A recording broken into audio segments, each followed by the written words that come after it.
মহিলাসকলক যিটো আমাৰ চৰকাৰ অহাৰ আগতে কৈছিলে যে মহিলা সবলীকৰণ আমি চাৰিও দিশৰ পৰা কৰিব লাগিব। আজি সেই সবলীকৰণৰ এটা বহুত শক্তিশালী এটা এই যে আমাৰ মুখ্যমন্ত্ৰী উদ্যমিতা আঁচনি, এই 10,000 টকাকে আপোনালোকে পাব। ইয়াৰ আগতে আপোনালোকে আত্মসহায়ক গোটৰ জৰিয়তেও ধন আপোনালোকে পাইছে, আৰু যিটো আমাৰ ৰিভলভিং আমাৰ যিটো ঘূৰ্ণীয়মান যিটো আমাৰ অলপ আগতে হাতখন উঠোৱা নাছিলে, এই বাইদেউ আগতে গোটেই সপাই হাত দাঙি দাঙি একদম তত নাপায়, পইচাটো পাইছে। আজি মুখ্যমন্ত্ৰী ডক্টৰ হিমন্ত বিশ্ব শৰ্মা ডাঙৰীয়াদেৱৰ সেই কেপাচিটিটো আছে কাৰণে তেখেতসকলে যে ৰিস্ক লৈ পেলাই এনেকৈ আপোনালোকক ধন দিয়াইছে। সেই ধনটো এনেই দিছে নেকি? নাই দিয়া নহয়। সেইটো আমি ভালকৈ ব্যৱহাৰ কৰিব লাগিব, বহুত বেছি ভালকৈ কৰিব লাগিব। গতিকে আজি মূলতঃ সেই বিষয়টো তেখেতসকলে মোক কৈছিলে যে এই বিষয়টোৰ ওপৰত, কিন্তু মই অকল এইটো বিষয়তে নহয়, বিভিন্ন বিষয়ত মই আপোনালোকক কথাবিলাক চুই যামগৈ। তো প্ৰথম বস্তুটো হৈছে যে আমি মুখ্যমন্ত্ৰীগৰাকীক পাইছোঁ, সেই মুখ্যমন্ত্ৰীগৰাকীয়ে আমাক এইখিনি ধন দিছে, ইয়াৰ আমি সৎ ব্যৱহাৰ কৰিব লাগে। মই আশা কৰিম যে বাইদেৱে আজি যেনেকৈ এই ধৰণৰ সভা এখন পাতিছে, আপুনি আৰু এখন সভা পতাটো প্ৰয়োজনীয় বুলি মই ভাবোঁ। এনেকুৱা এখন সভা পাতিব লাগে যিখন সভাত আমিতো কৈ থাকোঁ ল'ৰা ছোৱালীবিলাকক যে চৰকাৰী চাকৰিৰ পিছত দৌৰিব নালাগে, অমুক কৰিব নালাগে।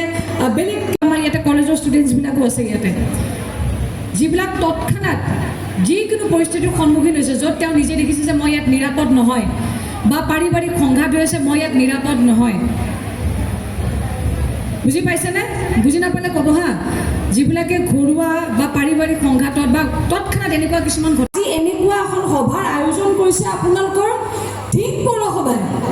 হা, এইটো বেলেগত মোক ক'তো হোৱা এতিয়ালৈকে মোক হয়তো মই নিজে খবৰ পাই গ'লোহেঁতেন, ক'তো এনেকুৱা ব্যৱস্থাপনা কৰা নাই, এনেকুৱা ব্যৱস্থা এটা কৰিছে। গতিকে আমি প্ৰত্যেকেই সেই বস্তুবিলাকৰ পৰা সুবিধাবিলাক আদায় কৰিব পাৰিব লাগিব।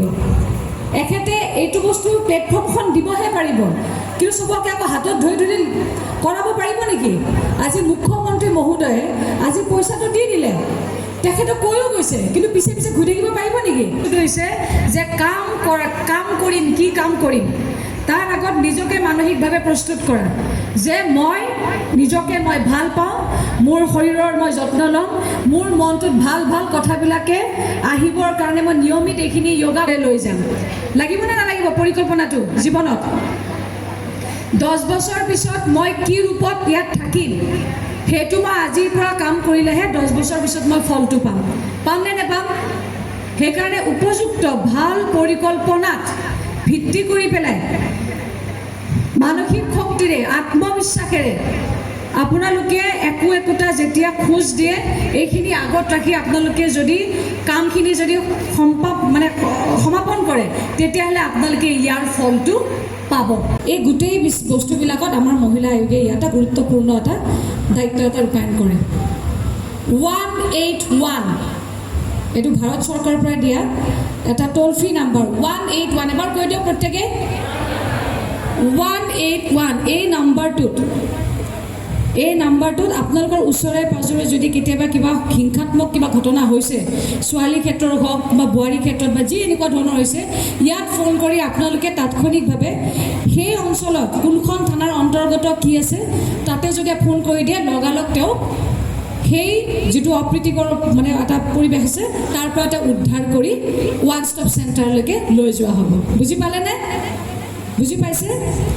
মহিলা আয়োগত আমাৰ কি কাম আছে যে যিবিলাকে থানাত গৈছে, কিন্তু থানাত মহিলা এজনে গৈ কথা পাতিব নোৱাৰে, নাজানে, বহুত আমাৰ তেনেকুৱা মহিলা আছে যিয়ে গৈ পেলাই তেওঁ হয়তো ভালকৈ ৰেছপণ্ডটো পোৱা নাই, যে তেওঁক গুৰুত্ব দিয়া নাই বা অলপ খেলি মেলি হৈ আছে, গম পাইছে যে এই বস্তুটো অকণমান থানাত বেলেগ ধৰণৰ হৈ গৈ আছে কেছটো, তাত ওমেন চেল নাই, ভালকৈ তেওঁক চোৱা নাই, তেতিয়াহ'লে তেওঁলোকে যদি তাত সুফল নাপায়, তেতিয়াহ'লে তেওঁলোকে ক'ত আহিব পাৰে? ওমেন কমিশ্যনত আহিব পাৰে। আমাৰ ডিষ্ট্ৰিক্টতো আছে, নলবাৰী ডিষ্ট্ৰিক্টতো আছে ওমেন চেল, নলবাৰী ডিষ্ট্ৰিক্টত আছে ওমেন চেল। মই আমাৰ নলবাৰী ডিষ্ট্ৰিক্টত মই ইয়াতেও বহিম। সেই ওমেন চেলটো আমি সক্ৰিয় কৰিব লাগিব। আমাৰ ব্লক লেভেলতো আছে, ব্লক লেভেলত আমাৰ ইয়াতে কোন আছে মই নাজানো, ব্লক লেভেলতো আছে। গতিকে এই মহিলা আয়োগৰ জৰিয়তে আপোনালোকে যিহেতু নিৰন্তৰভাৱে মহিলাসকলৰ মাজত থাকে কাম কৰে, এনেকুৱা ধৰণৰ যদি কিবা অসুবিধা থাকে আপোনালোকে ইয়াতে যোগাযোগ কৰিব পাৰে। যোগাযোগ আৰক্ষীৰ পৰা তেওঁ সহায় পাব। এই গোটেইখিনি বস্তু তাতে ওৱান ষ্টপ চেণ্টাৰতে 5 দিনৰ কাৰণে দিয়া হ'বগৈ। বুজি পাইছেনে আপোনালোকে? একলা কথা বোলো, এইবিলাক দৰকাৰী বিষয়। আমি নাজানো কাৰণে বিপদত পৰোঁ। আজি হয়তো মোৰ লগত হোৱা নাই, কালি পৰহি হৈ যাব। তেতিয়া এলাৰ্ট থকাটো ভাল। আমাৰ ইয়াতে বহুত প্ৰতিনিধিও আছে, সেইকাৰণে 8181 প্লাছ ওৱান ষ্টপ চেণ্টাৰ ডিষ্ট্ৰিক্টত এখন আমাৰ আছে কমিটি এখন। আৰু এতিয়া আমি কি কৰিম, গুৱাহাটীত কি কৰিম যে জনসুনৱাই, আমি এটা তাৰ নামো এটা ভাবি থৈছোঁ যে তাতে আমি হিয়াৰিংবিলাক আমি 4 দিনীয়া কৰিম।